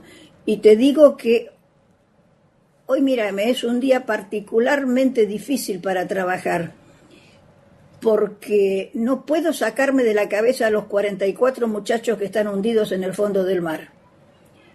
Y a cada rato, mientras hablo con ustedes, me aparece, se me entrecruza esto, y no puedo dejar de decírselos, porque sería realmente muy falsa, sobre todo porque vos me traes el tema de televisión, y yo hace una semana que vivo colgada de la televisión esperando a ver qué sale de esto. Y no sería una docente como es debido o como se podría esperar, no porque yo esté acá en rol de docente, sino que estoy en rol de coordinadora de un programa, pero como estoy contando todo esto, no puedo menos, y como esto se me atraviesa permanentemente, y ahora vos me diste el pie cuando me hablaste de cárcel y cuando me hablaste de los 16 años y me hablaste de la televisión, me permito decirles que estoy muy acongojada y que me atraviesa todo lo que estoy diciendo, el drama que tenemos y la vergüenza que tenemos encima con estos 44 muchachos que están en el fondo del mar. Ustedes dirán que no es el tema, pero para mí es el tema exclusivo del día de hoy. Ustedes sabrán disculparlo. Y lamento mucho no poder concretar la respuesta, pero te puedo decir solo lo que sé y nada más que lo que sé. Bueno, en relación a la pregunta del profesor, a ver si él incurre en un delito o no, tendríamos que ver bien cuáles son las cosas que él dice, ¿no? Porque, como, bueno, deben saber la mayoría, los delitos son los que están establecidos en el Código Penal. Fuera del Código Penal, si no está ahí, no hay delito. Entonces, habría que ver bien cuál es la situación. Qué sé yo, tal vez puede ser una corrupción de menores, donde, no sé, que este delito consiste en a través de distintos actos, como dice la doctora, de seducción, o con determinadas palabras o modismos, buscan acelerar la madurez sexual en esos niños y niñas. Habría que ver, ¿no?, bien específicamente. Lo que, de todos modos, me parece que es para invitarlo a pensar así en el equipo de trabajo y también ver, no olvidarnos que tenemos la Convención de Derechos de Niños, Niñas y Adolescentes vigentes, la 26061 a nivel nacional de integral de protección, donde uno de los principios que rigen es el derecho a ser escuchado, ¿no?, de los chicos y chicas. Entonces, también por ahí es interesante generar el espacio de escucha, ver qué es lo que ellos sienten en relación a esta figura, a este adulto que tiene para colmo un lugar de poder como docente, y a partir de eso ver qué medidas se puede tomar desde la institución primero, porque tal vez lo primero que se tenga que hacer es correr a ese docente de ese lugar, por lo menos de estar en contacto con niños, niñas y adolescentes, y después ver a nivel legal, a nivel, delito, denuncia penal, qué se puede hacer. Y para esto pueden trabajar con el organismo de protección, que no sé si en San Nicolás tienen servicio local o de protección de derechos niños o adolescentes, trabajar con el equipo interdisciplinario y con los chicos, ¿no? No sé si quieren comentar al respecto de la situación puntual, o quedó claro. Porque a lo mejor es interesante que te expliquen más lo que pasa. Claro. Está bien. En San Nicolás sucede que acá justo están mis compañeros, ¿está bien? Que son el caso de Elio Vázquez, que está ahí, Elio, levanta la mano. A ver si... El caso del profesor de música en San Nicolás sucede que tiene altas calificaciones, y si bien Florencia fue desplazado de la institución donde se surgieron estas sospechas, vamos a utilizar la figura de corrupción de menores, nos encontramos con que el profesor cumple tareas en otras instituciones, ¿está bien? O sea, fue removido creo que fue la escuela, fue removido de una escuela, pero sigue cumpliendo funciones en otra. Lo que las denuncias dicen es que él utiliza, por ejemplo, instrumentos de música, ¿está bien? En este caso era una flauta, y él, utilizaba a los chicos diciéndole que tenía similitud con, el pene, ¿no? Y jugando siempre con palabras como que sube, baja y cosas muy perversas. Claro. Nosotros recibimos la consulta del supuesto abusador, el supuesto abusador, el profesor. Fue él quien se acercó a nuestro CAG para decir que estaba siendo de alguna manera intimado por los padres a la salida de la escuela, porque los chicos le decían que pasaba esto dentro del aula, y él se sentía como muy, no humillado, pero avergonzado por esta situación, que no es para menos, ¿no? Pero entonces era la palabra de los padres contra la del profesor. Si bien fue desplazado de este establecimiento, se encuentra en otros. Pero claro. Sí, es para trabajar sobre esa figura de corrupción de menores. Pero en ese caso también lo que es importante es que las escuelas dependen de un organismo provincial y a la vez de lo que es Ministerio de Educación, ¿no? Entonces, es importante que estas situaciones se trasladen. Obviamente que se va a tener que probar esta situación, pero seguramente a este señor se le abrió un sumario y se investiga, pero es importante que se transmita a nivel macro para que justamente pase esto, que no se vaya a otras escuelas y continúe con esta misma manera de enseñar, ¿no? Me parece. Que acá el rol importante también es de la escuela y de las autoridades de la escuela para que eleven esta situación a lo que es el Ministerio de Educación de la provincia.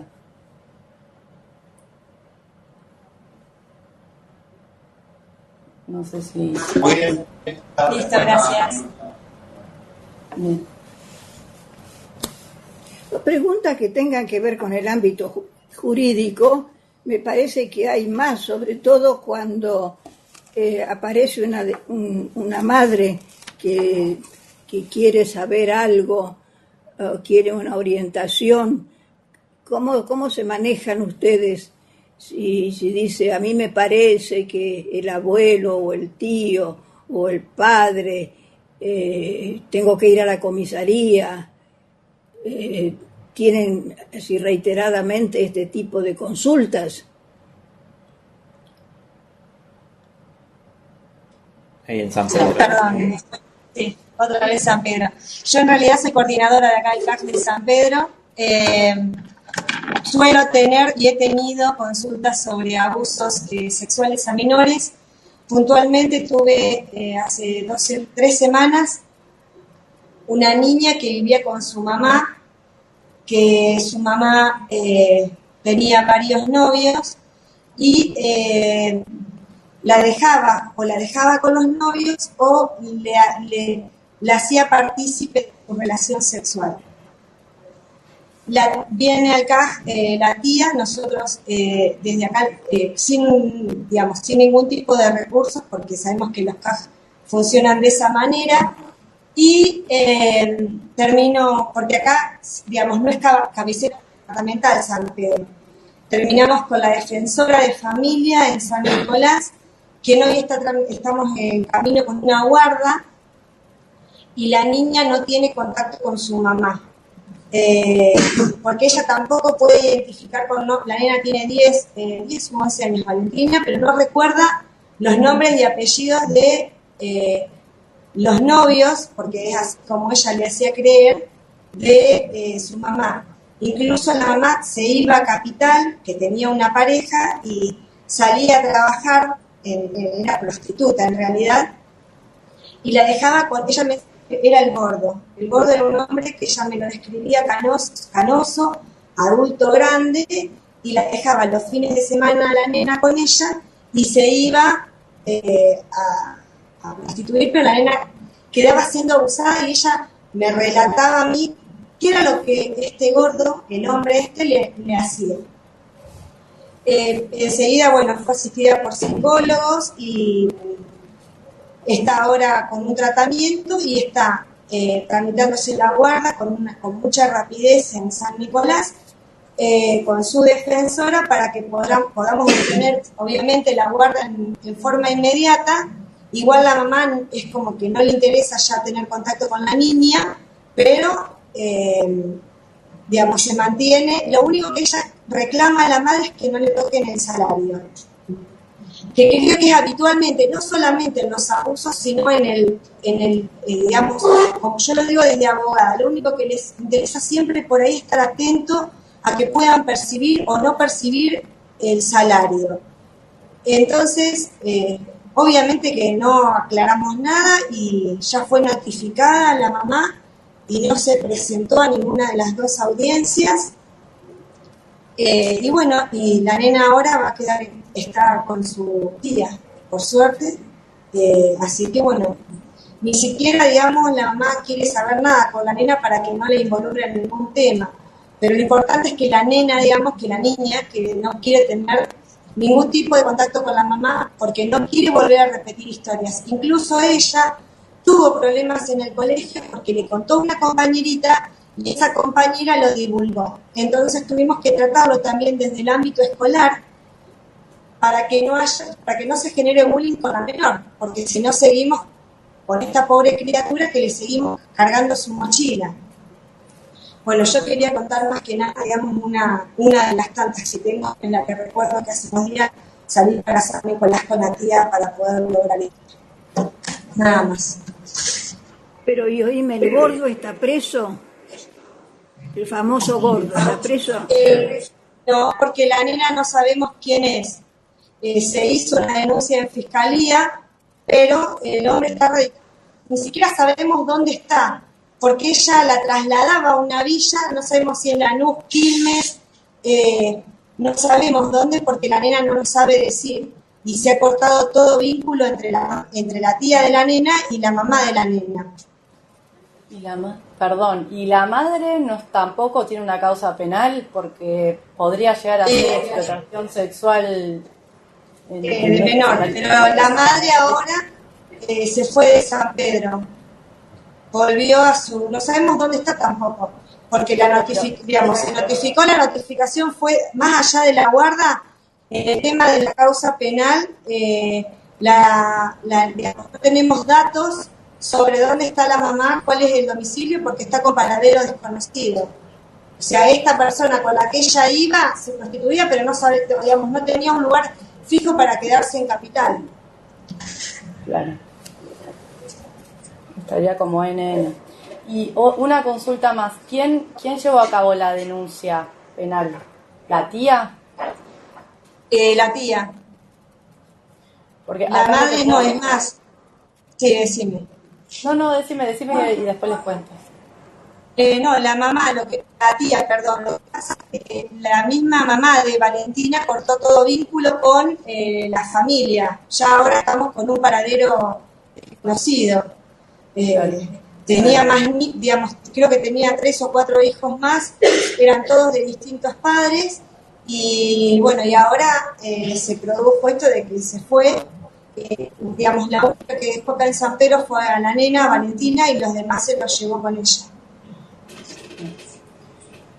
Lo quiero aprovechar para decir que tal vez ya todas y todos lo saben, pero en la ley 26061, la de protección integral de niñez, en el artículo 30 existe se llama el deber de comunicar, ¿no? Una obligación que tenemos todos los empleados públicos en nuestras funciones y en las escuelas, en los hospitales, de comunicar en caso de enterarnos de alguna vulneración de derechos en niñas, niños o adolescentes, en principio el organismo de protección, ¿sí? Que vendrían a ser los servicios locales, las direcciones de niñez, que nosotros con la línea 0800, al trabajar desde el teléfono y trabajar a nivel nacional, lo que muchas veces hacemos es, cuando recibimos este tipo de denuncias y vemos que no hay una adulta o un adulto referente, como en el ejemplo que vos estás contando de la tía, sino que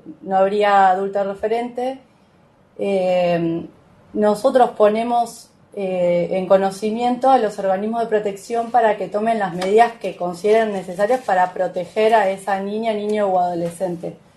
Como que es importante recalcar esto desde los CAG, desde los organismos de protección y también en las escuelas, porque hay muchas escuelas que hemos venido escuchando que no se quieren involucrar, tal vez porque los lugares son muy chicos, porque genera miedo, pero es súper importante asumir esta responsabilidad y hacernos cargo en el caso de no haber un adulto que vaya a hacerlo a la denuncia, de nosotros tomar la posta en este sentido.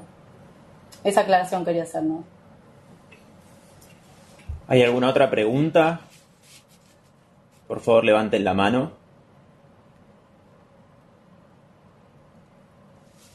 ¿En Posadas, Misiones? No veo. ¿No? No. Bien.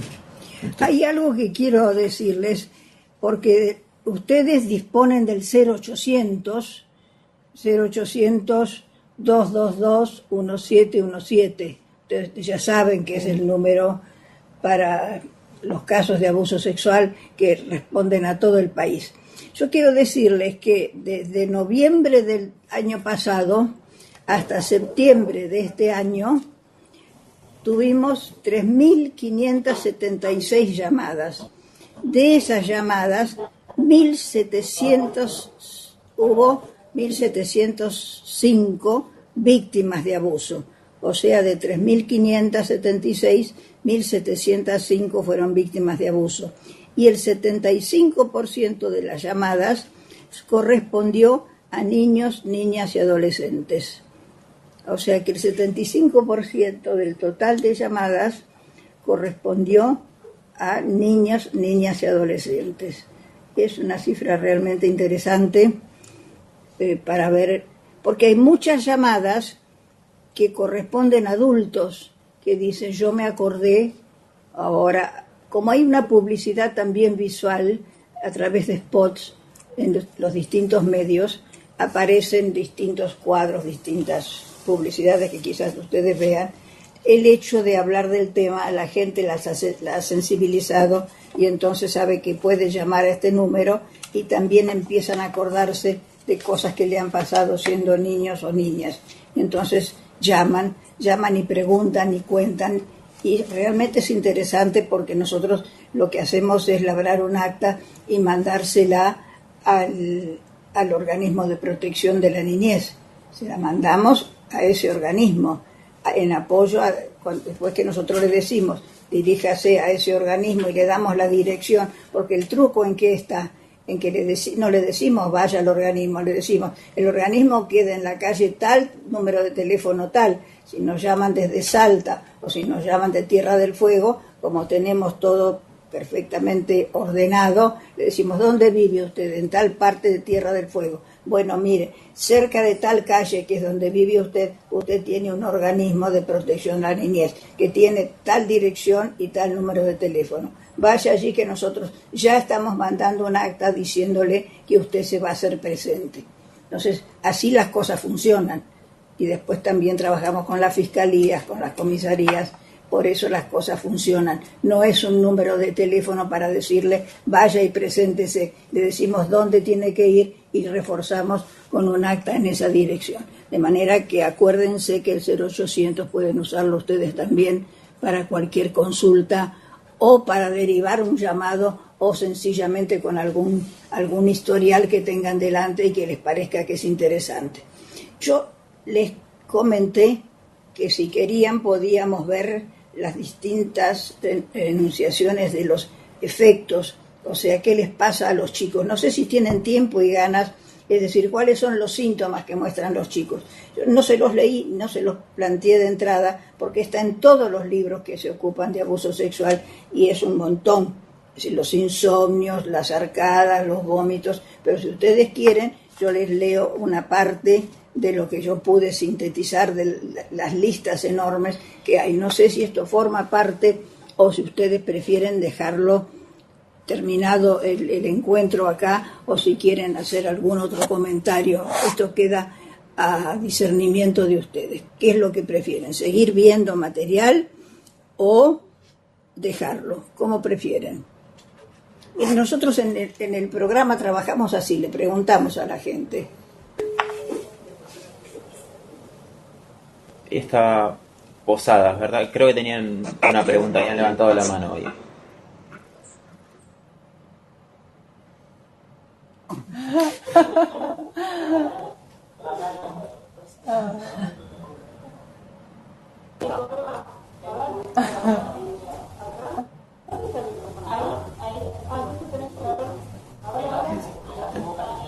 Hola, bueno, hoy la doctora Eva decía que deseaba de que todos los abusadores estén presos, pero es una realidad que en Misiones hay muchísimos casos que abrevian o salen con condenas en suspenso, o sea, están en libertad. No, yo. ¿Y se escucha? Sí. Bien. Porque bueno, algunos casos sí son gravemente ultrajantes o están calificados con un acceso carnal, pero también hay muchos casos de abusos que son lo que se conoce como el abuso sexual simple, que se llevan a juicio a juzgados correccionales y salen con penas en suspenso. Entonces la pregunta es, más que nada para la doctora, ¿qué reglas de conducta puede fijar juez para estos casos, ya que teniendo en cuenta de que el abusador sale en libertad? ¿Qué podemos hacer con eso? ¿Se puede hacer, no sé, alguna especie de obligarle a hacer algún tratamiento psicológico? La pregunta más que nada va orientada a eso, si tienen algún caso de experiencia con ese tema. Lo que dice es que hay muchos casos de abuso sexual. A ver, un momentito, porque yo no escuché bien la primera parte, me la están repitiendo. Hay muchos casos en Misiones de abuso sexual simple, entonces se les dan condenas en suspenso. Sí. Quedan en libertad, Sí. a menos que cometan otro delito y se les hace efectiva la prisión. Sí. Entonces, si considera usted si hay cuáles serían las mejores medidas o medidas que el juez pueda dictar. Pero eso es para vos las mejores medidas. No, porque en relación a las conductas del agresor que queda en libertad, el agresor sexual. Es más en relación a su comportamiento. No tengo idea. ¿Qué reglas de conducta, qué tratamientos psicológicos Psicológico. puede dictar el juez? El primer tratamiento psicológico que a mí se me ocurre, digo porque estamos en el ámbito de la criminología, y en el ámbito de la criminalidad, criminología y sus derivaciones. Habría que hacer un estudio de quién es el sujeto, es decir, habría que trabajar con test de Rorschach, es decir, hacer un psicodiagnóstico completo. El test de Rorschach sería uno básico para conocer las características primero de impulsividad del sujeto, para ver hasta dónde realmente regulado por características impulsivas y hasta dónde puede él regularlas o no. Además, ha cometido un solo abuso, 2 abusos y durante cuánto tiempo. Es un abusador serial. ¿A cuántos niños ha abusado? ¿De qué edades? ¿De qué género? ¿Femenino? ¿Masculino? Entonces, en primer lugar hay que saber quién es ese abusador. Eso tiene que saberlo muy bien el juez. Y después el juez debe peritar, debe pedir un peritaje psicológico con lo primero que se me ocurre, con un psicodiagnóstico regulado por el test de Rorschach, que dicho sea de paso, no es fácil encontrar quienes tomen el test de Rorschach en todas las provincias. Esto es algo que también es deficitario en nuestro país, porque los testistas de Rorschach no son tampoco testistas que se encuentran en todas partes. De cualquier manera, para mí es fundamental, porque mal puede un juez poner pautas de conducta para un sujeto cuyo psiquismo no está estudiado. Entonces creo que el juez está en un brete allí para decirle qué conducta tiene que seguir si realmente no lo conoce suficientemente.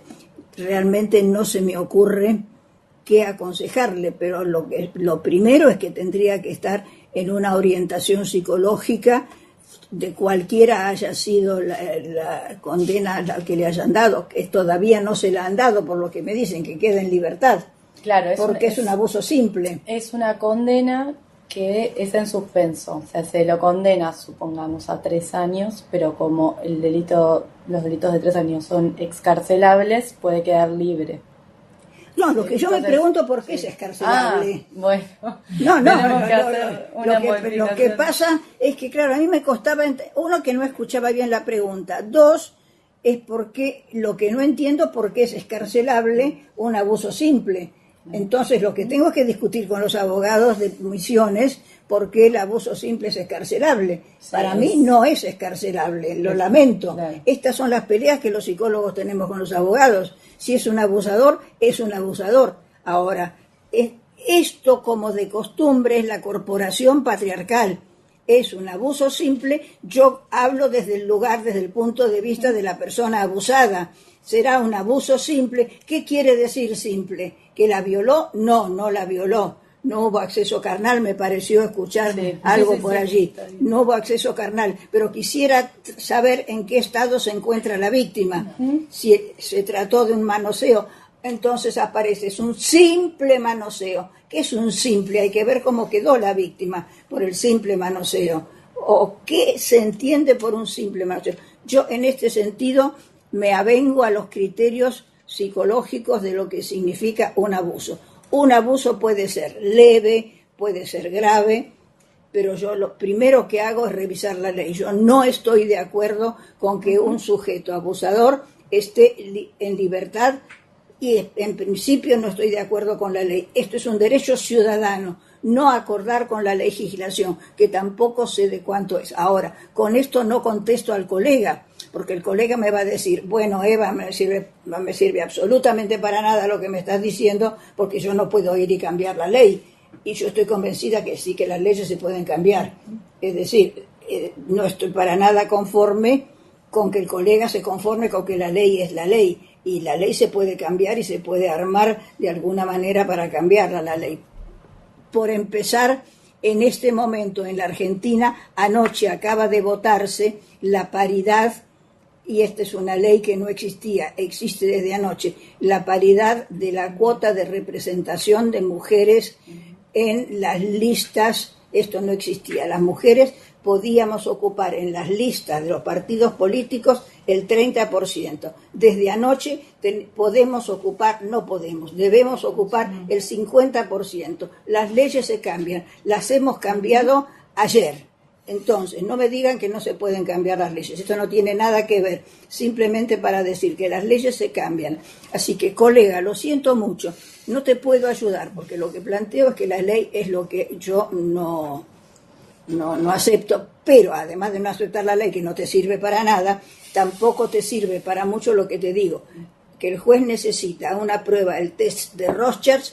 Primero, una vez que conozca al sujeto, podrá decir, ¿tiene características de impulsividad? ¿Sí o no? Por ejemplo, ¿es probable que siga abusando? No es probable que siga abusando. Y entonces, según la cabeza del juez, porque estamos dependiendo de la cabeza del juez, entonces él dictará la norma para que siga andando por la calle o para que no siga andando por la calle. Ustedes se dan cuenta que esto es un país emergente, la Argentina. Es el modo elegante que tenemos de decir que es un país en vías de desarrollo. Hasta aquí es lo que te puedo contestar. ¿Hay alguna otra pregunta? Claro, yo sé que no satisfago con esto, pero no tenía tampoco esperanza de satisfacer todas las preguntas. Yo soy una modesta coordinadora de programa. Ustedes tendrían que tener acá un equipo de profesionales muy entrenados en muchas disciplinas, y yo no soy más que una modesta psicóloga y una modesta coordinadora de un programa. La gente de Neuquén, por favor. Sí, buenas tardes. Buenas tardes. Más que nada tenía una consulta por el tema de un caso que estamos atendiendo en esta última semana. Es un caso muy conocido acá en Neuquén. Ya hubo una sentencia, al abusador era abusó de su hijastra y de su hijo biológico, tuvieron 2 años. En este momento el señor tiene una probation, está en libertad, se está por vencer esa probation, y bueno, en sí, los particulares, lógico, el chico no quiere hablar del tema, no quiere que se hable, no quiere mencionarlo, y no sabemos si es conveniente tal vez intentar insistir o dejarlo ahí y no seguir insistiendo. Y no sabemos qué es lo que nos conviene hacer y tampoco queremos entorpecer el caso en sí. Sí. ¿Vos escuchaste el caso, el nombre del caso? No, ¿cómo es el nombre del caso? El hombre es un señor muy conocido acá en Neuquén, es Aldo Renato Amán, tiene muchas influencias acá en Neuquén. Su hijastra es Agustina Pampinero. Está bien. Está bien. Sí, no, el nombre de la niña no es necesario. Es el caso, el señor abusó de su hijo biológico y de su hijastra, tiene una probation que se está por vencer, el chico no quiere hablar, o sea, se ve que lo entrevistaron nuevamente o le hicieron los estudios, no quiere dar más datos, no quiere hablar más del tema, y lo que ellos plantean es si insistir sobre hablar con el menor, en este caso implicado, o eso sería entorpecer más la causa, y teniendo en cuenta quizás estas características de la persona de quien se trata. Yo lo que considero es que es importante, acá la doctora podrá dar también su opinión, es importante respetar también al niño, o sea, no está bueno obligarlo a hablar sobre una situación que fue traumática para él, y sabemos que igual es súper importante en relación a la prueba, porque muchas veces lo único que se tiene es el testimonio de ellos, de él en este caso. Lo que también acá hay que tener en cuenta es que ya hay una sentencia, como vos me dijiste, y me parece que lo que hay que buscar principalmente es la protección de tanto la hijastra como del nene en relación a este agresor, que eso se puede hacer a través de medidas de protección, a través del organismo de protección. Y desde lo penal, o sea, ¿ustedes desde el CAJ están patrocinando o cómo es? Porque hay posibilidades de apelar, esa probation ya está firme. No, ¿Cuál es la...?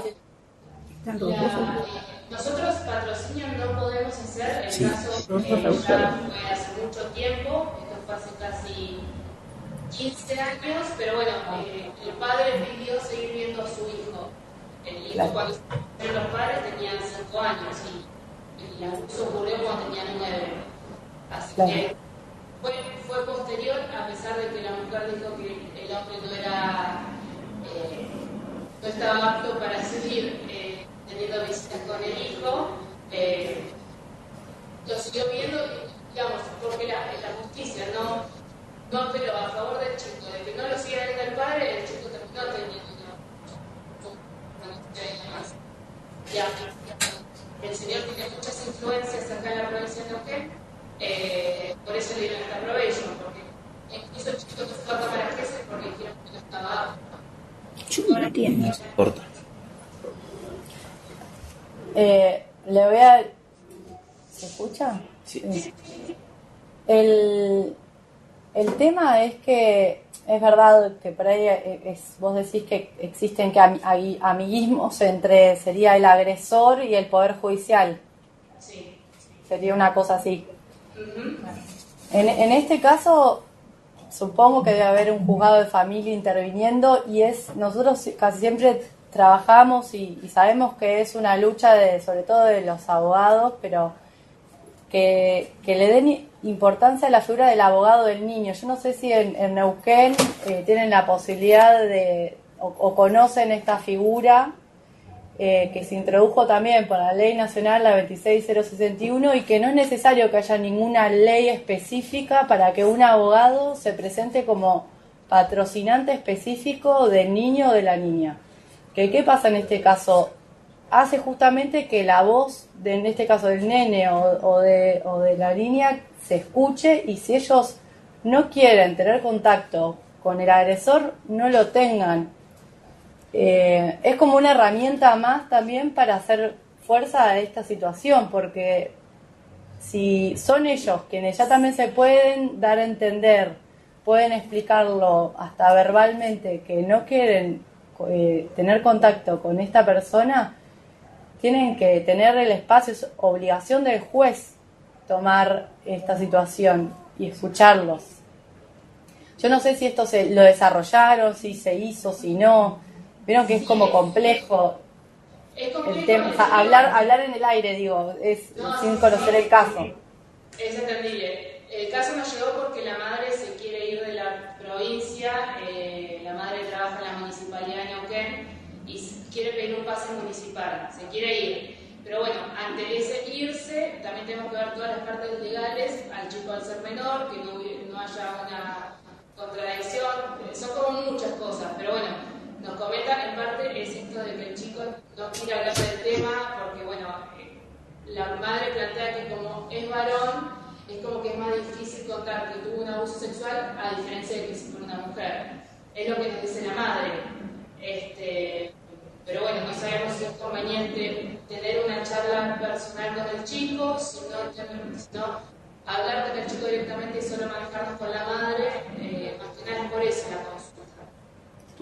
Claro. ¿Y quién quiere tener la charla personal con el chico? En realidad, desde el CAS quieren tener la charla personal. Queremos saber si sería conveniente tener la charla. Desde el CAS. Desde el CAS sí que quieren tener la charla. Ellos dicen que el niño no quiere volver a hablar de la situación. Sí. Y creen si es conveniente desde el CAS entrevistarlo igual. Sí. Y probar. Si el chico se niega, se negará realmente, pero el intento se puede hacer de hablar con el chico. Cuando un adolescente no quiere hablar, sí no habla, pero el intento se puede hacer de citarlo en un lugar que tampoco sea el mismo CAJ, sino un lugar neutro, que no sea el CAJ, que es un lugar oficial, sino en un lugar neutro que puede ser un lugar como un parque, un jardín, no diría una confitería, pero un parque, un jardín donde se pueda, una plaza donde se pueda estar hablando cómodamente con un papel para anotar, que sea poco menos persecutorio. Bien, ¿y hay alguna medida o alguna forma o esquema en el cual, digamos, en el momento si el chico accede a tener una entrevista con nosotras, hay alguna medida o alguna forma que debamos tomar para que no se sienta incómodo, no revictimizarlo, digamos? ¿Hay alguna forma de intervenir ante eso? Sí, hay alguna forma de no revictimizarlo en la entrevista, como evitar la revictimización. Pero una psicóloga tiene que saber cómo hacer la entrevista. Claro, pero no tenemos psicólogos en este momento en el CAJ de Neuquén. Bueno, entonces estamos mal, porque a mí no me consta que un abogado pueda hacer una entrevista técnicamente, y no es por desmerecer a un abogado, pero una entrevista abierta es un poco complejo, es decir, hay preguntas que no se deben hacer y silencios que hay que respetar. Una entrevista es una técnica. Entonces, ahora no es posible que ustedes tengan una psicóloga de repuesto, para decirlo de algún modo. Sí, ahora supuestamente en las próximas semanas va a llegar un psicólogo, pero bueno, en el momento de decir, esperamos o vemos cómo hacemos. Se supone que va a llegar alguien, un psicólogo al CAF para trabajar en el equipo. Porque sería lo mejor, sería lo razonable. Una psicóloga tiene que estar entrenada en hacer entrevistas que no revictimicen, porque si no queda todo a cargo y responsabilidad de una abogada, y es mucho peso. Bien. Sí, otra cosa que se me ocurre, ¿no está haciendo algún tipo de terapia el nene? Porque tal vez se puede pedir un informe a su terapeuta. Mira, lo que tengo entendido es que no está haciendo porque no quiere volver a hablar del tema, pero debería volver a consultarlo con la madre y corroborar si es así, o sea, a ver si hubo incluso en su momento algún médico que lo atendió para poder hablar con ellos. Sí, o ver mismo también si se trabajó desde el servicio local. Ustedes ahí en el servicio local en Neuquén tienen, ¿no?, también el organismo de protección, porque tal vez ellos también tienen un trabajo ya elaborado y pueden articular. Bien. También porque trabajan interdisciplinariamente y tienen como la perspectiva enfocada en los derechos de niños, niñas y adolescentes. De todos modos, dejamos abierto, obviamente, a la línea se pueden comunicar ustedes y pedir comunicarse o pueden hablar mismo con una trabajadora social o psicóloga, que son quienes atienden los teléfonos, o mismo solicitar, no sé si quieren plantear el caso y poder pensarlos conjuntamente. No sé, claro, si está de acuerdo, doctora. Sí, sí. Como para poder buscar líneas de abordaje. Está. Bueno, gracias. No, de nada.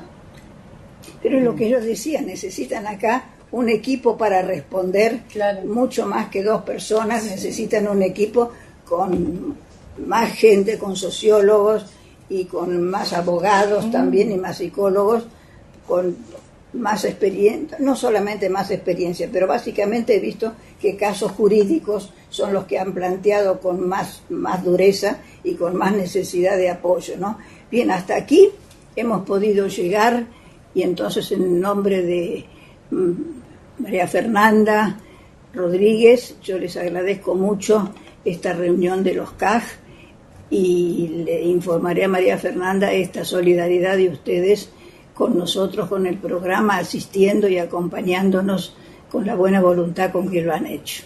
Así que muchísimas gracias, y gracias a la gente de Punto Digital, que es la que nos organizó toda esta tenida. Muchas gracias. Chao, adiós. Adiós.